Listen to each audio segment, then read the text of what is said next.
reason I started making tunes for some of Kipling's poems because so many of his poems were written just in the style of folk song.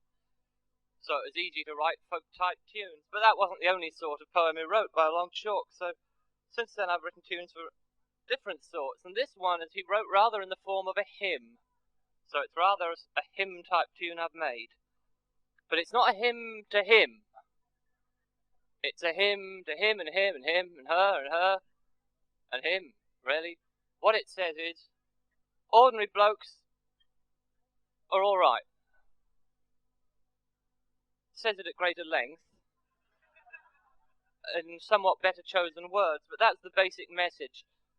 If you'd like to join in, the last line of every verse is always the same. It says, the people, Lord, thy people are good enough for me. And so they are. Most of them.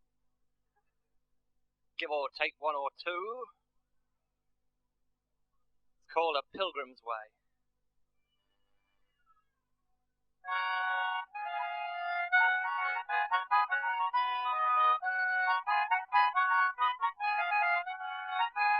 Oh, I will not look for holy saints to guide me on my way, nor for male or female devilkins to lead my feet astray. If these are added, I'll rejoice, if not, I shall not mind, so long as I have leave and choice to meet my fellow kind.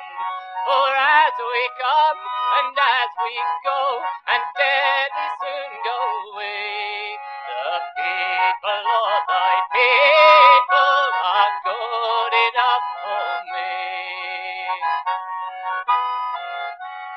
Thus I will honour pious men, whose virtue shines so bright, though none are more amazed than I, when I by chance do write.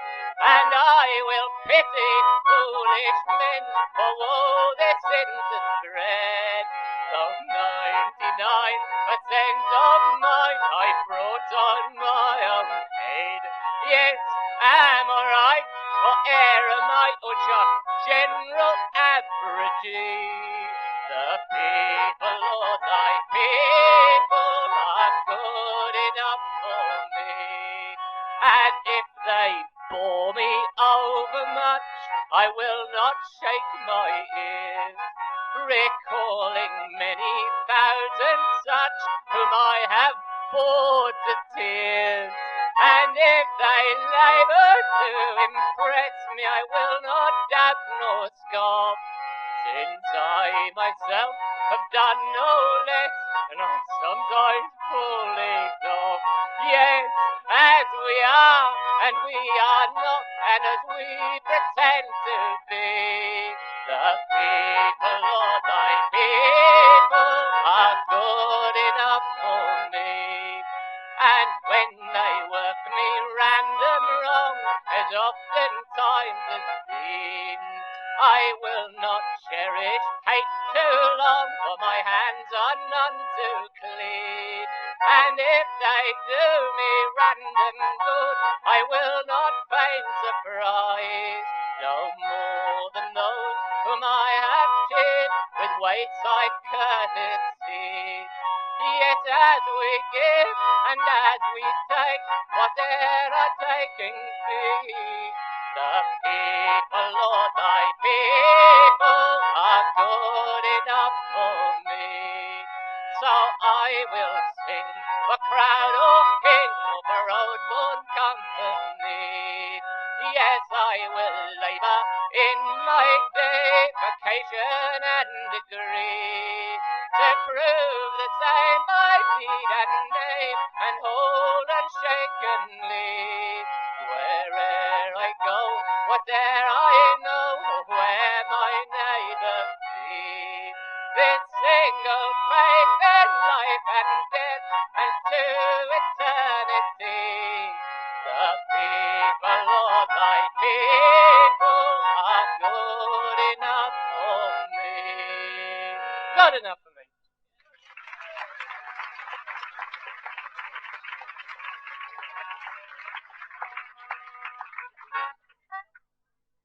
you. Here's a traditional song now from my own part of the country. I'm from Norfolk. A song that's been sung a great deal in the revival over the years. Partly because it's got a very good tune, especially because it's got a very good chorus, but mainly because it's pretty disgusting, I think. And I never got round to learning it for a long, long time, mainly because it was sung so much. I've always tried to look for songs other people weren't doing all the time. But I finally cracked. It's too good to leave alone. It's called The Mole Catcher. Had a little trouble with this singing to Australian audiences because you probably know their animals all down there. They're not just different, they're all wrong. And I wasn't even sure they would know what a mole was. When I asked them if they knew what a mole was before launching into the song, I got gusts of mirth and lots of yeses and lots of no's. It turns out that mole means prostitute down there. Well, that's not what it means in Norfolk, although the young lady in the song certainly goes out of her way to have a good time. And the chorus is one of these very meaningful traditional choruses. It says, Lortelei day, Lortelei little eye, Lortelei day, in that order. Near Manchester City at the sign of the plough, there lived a mole catcher, I can't tell you how, singing Lortelei day, Lortelei little eye, Lortelei day. Now we go to mole catching from morning till night, but the calm young fella to play with his wife, singing Lortelei day, Lortelei little eye, Lortelei day. But the old chap been jealous of the very same thing. He hides in the wash house to watch him come in, singing Lortelei day, Lortelei little eye, Lortelei day. Now when this young fella crept over the stile, it caused that mole catcher so foxy to smile, singing Lortelei day, Lortelei little eye, Lortelei day. And he knocked on the door, and this he did say, oh, where is your husband, good woman, I pray, singing Lortelei day, well, well, Lortelei little eye, Lortelei day. Oh, he's gone mole catching, so you need have no fear, but little she thought that her husband was near, singing Lortelei day, Lortelei little eye, Lortelei day. So she goes up the stair and she give him the sign, not thinking that her husband crept up close behind, singing Lortelei day, Lortelei little eye, Lortelei day. Plowing of my ground and the money that will cost you no less than £10, singing Lortelei day, Lortelei little eye, Lortelei day. Very well, says this fella, for the cash I don't mind. It only works out about twopence a time, singing Lortelei day, Lortelei little eye, Lortelei day.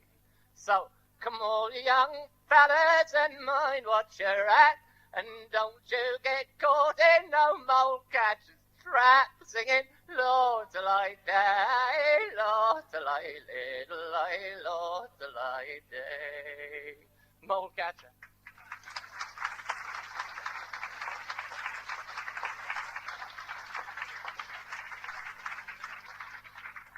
Now, this is a traditional song as well, but it's very different. It's an American song. It's worse than that. It's a cowboy song. But I don't mean it's something that came out of Nashville in the last 20 or 30 years. It's an authentic cowboy song. It was probably sung to authentic cows around the 1870s or so. I love it. It reveals a nice streak of folk poetry running through the sentimental cowboy you wouldn't have believed was there. When he falls in love, apparently this great fountain of folk poetry comes vomiting out. It's all about this young man who's riding out, and he sees a family heading out west in a covered wagon. he calls it a schooner, of course, prairie schooner. He sees the family, never mind the family, he sees the girl who's riding alongside. Boom! Love. And at this point, the folk poetry comes gushing out. He describes this girl as she had smiles like acres of sunflowers, which is a bit strong, isn't it? He gets to comparing her to the flash ladies he's known in the city. He talks about them. He says, Lord, they're all ruffles and beading, and they drink fancy tea by the pail. But can they ride a horse? Forget it. He's got his priorities all worked out.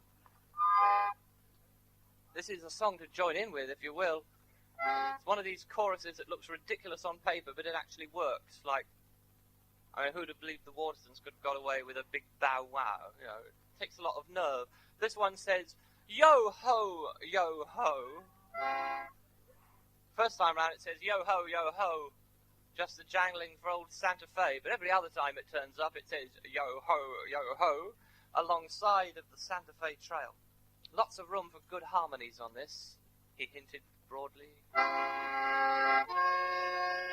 There were lots of Englishmen riding the range in the Old West, and I have it on good authority that squeeze boxes of various sorts were more popular than the guitar in the Old West.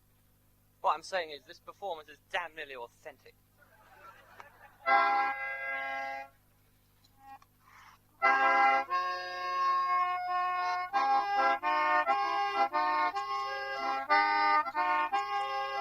Tell me, friend, have you sighted a schooner alongside of the Santa Fe Trail? Well, it may get here Monday or sooner, had a water king tied to their tail. There was a par and a mar on the mule seats, but somewhere along by the way was a tow-headed gal and a pinto, just a jangling for old Santa Fe. Yo-ho, yo-ho, just a jangling for old Santa Fe. Yo-ho, yo-ho, just a jangling for old Santa Fe. Let's hear harmonies. There's some good ones here. You can go, yo-ho, that's a nice one. Yo-ho, just a jangling for old Santa Fe. Well, I'd seen her right down the Arroyo as we crossed on the Arkansas sand. She had smiles like acres of sunflowers, held a quirt in her little brown hand. Well, she mounted a pinto so heavy, and she rode like she carried the mail, and her eyes they set fire to the prairie alongside of the Santa Fe Trail. Yo-ho, yo-ho, alongside of the Santa Fe Trail. Yo-ho, yo-ho, alongside of the Santa Fe Trail.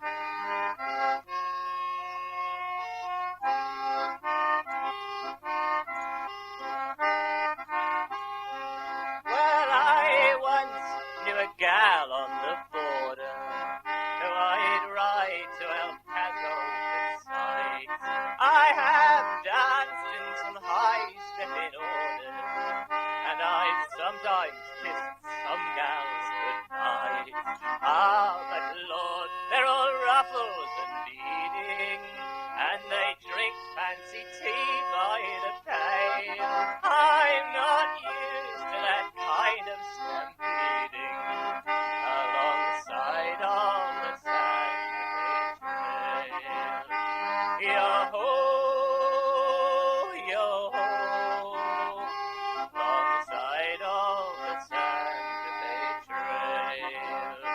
Yo-ho, yo-ho, alongside of the Santa Fe Trail. Now I don't know her name on the prairie when you're hunting one gal, it's so fine. and it's shorter from hell to the levee than it is on that Santa Fe ride. But I'll try and reach Plumbers by sundown, where a camp can be made on the sway. Then I'll come on that gal with a pencil alongside of the Santa Fe trail. Yo-ho, yo-ho, alongside of the Santa Fe trail.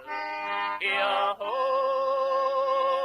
yo-ho, alongside of the Santa Fe trail.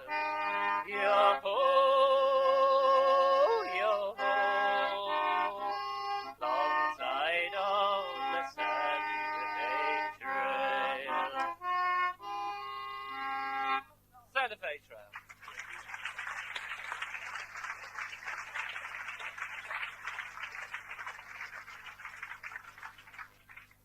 This is an Australian song. I learnt it from the singing of Bert Lloyd. He collected it when he was down there in the 1920s.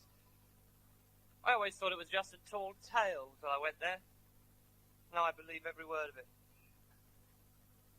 I don't need to say any more because it tells its own story. Ringer, one word. Ringer, best shearer in the shed.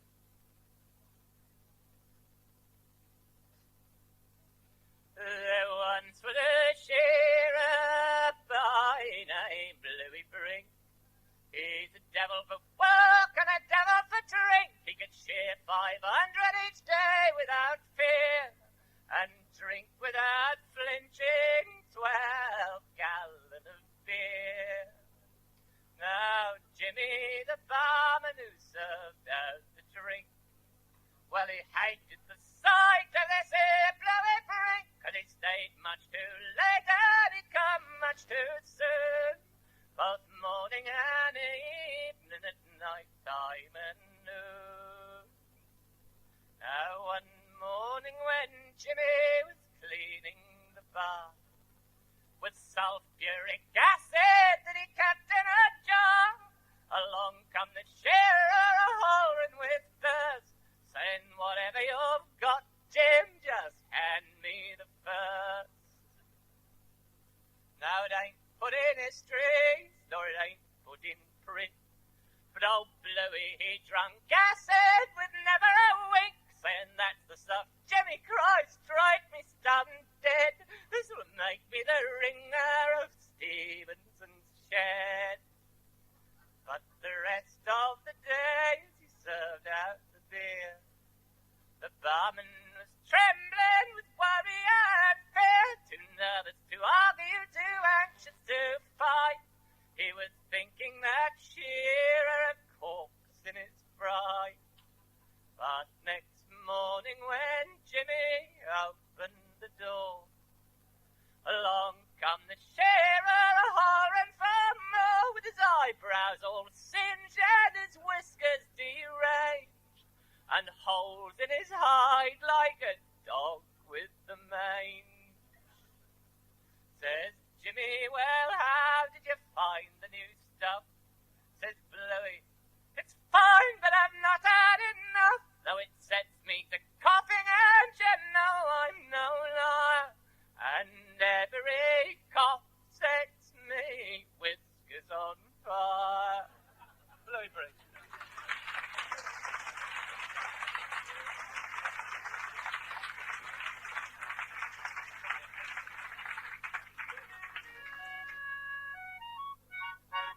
I'd like to try a ballad now, one of the very ancient songs. This one particularly ancient, because I put this together out of various versions in books, and the fatal thing about looking in books is that you start learning things that you had no desire to know in the first place, which I will now pass on to you. Back in the really bad old days when ballads lasted a fortnight, this was definitely one of them. But it's a bit truncated what we have here. We definitely enter the story very late.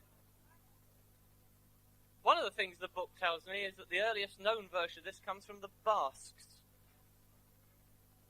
And if you've read about the Basques, what I've read about the Basques, this is pretty weird information. You know their blood groups are all wrong, and their language is unrelated to any other known language, like Geordie.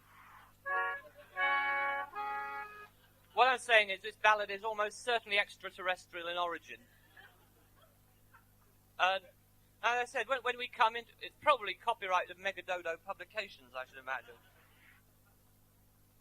It's about this girl who's the daughter of a king. Well, I won't piss about, she's a princess. And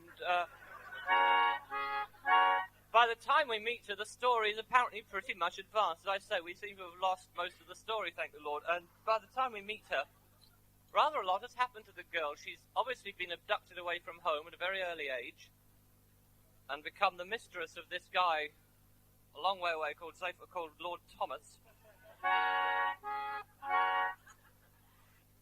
And by the time we meet her, right there in verse 1, he is saying, look, I'm seeing as we've been together all this time and you've had 7 kids by me and you've got a bit fat and boring. I think it's high time I got married, so I'm off across the sea to get a new wife. And when I come back, you'll be a servant in the house. Is that all right with you? And she doesn't go a lot on this at all. Indeed, there have been some people who've gone as far as to accuse this Lord Thomas of having elements of male chauvinism in his attitude.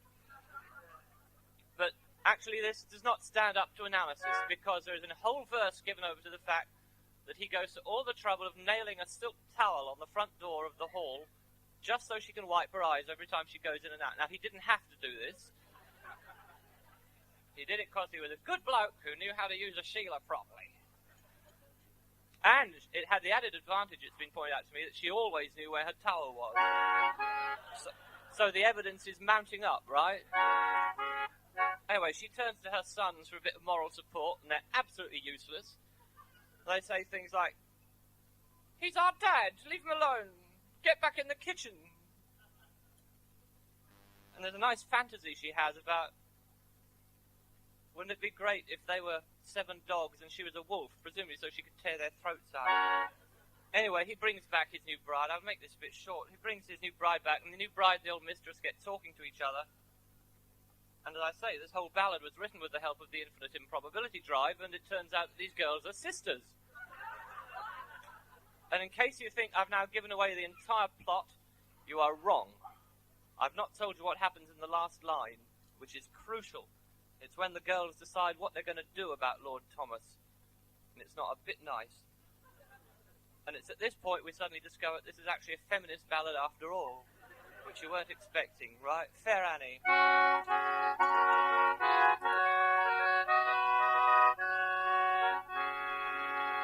Come back to your hair, fair Annie, he said. Comb it back into your crown. For you must lead a maiden's life when I bring my new bride home. Oh, how could I look maiden-like when maiden I am none? For 6 fair sons have I had by you, and a 7th coming on.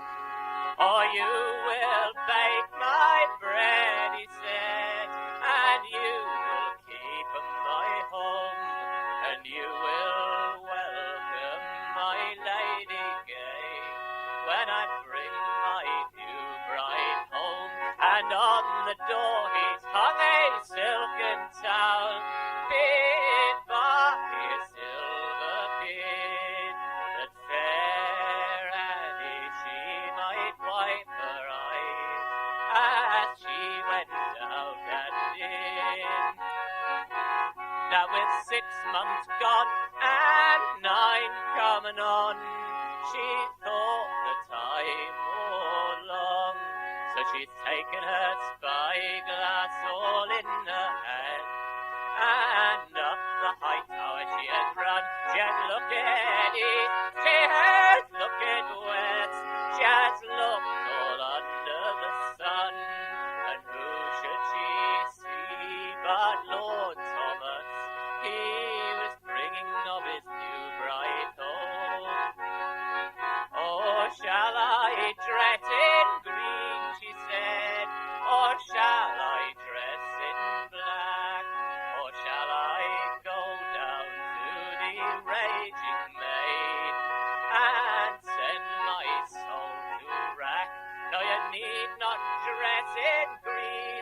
and he said, no, you need not dress in black. Just throw you wide the great hall door and welcome my father back. So she'd serve them with the best of the wine, and she'd serve them all round. But she drank water from the well for to keep her spirits down, and she'd waited upon them all the livelong day, and she thought the time all long. So she'd taken her flute all in her hand, and up to her power she has run, she has fluted east, she has fluted west, she has fluted loud and shrill. She wished that her sons were 7 greyhounds, and her a wolf on the hill.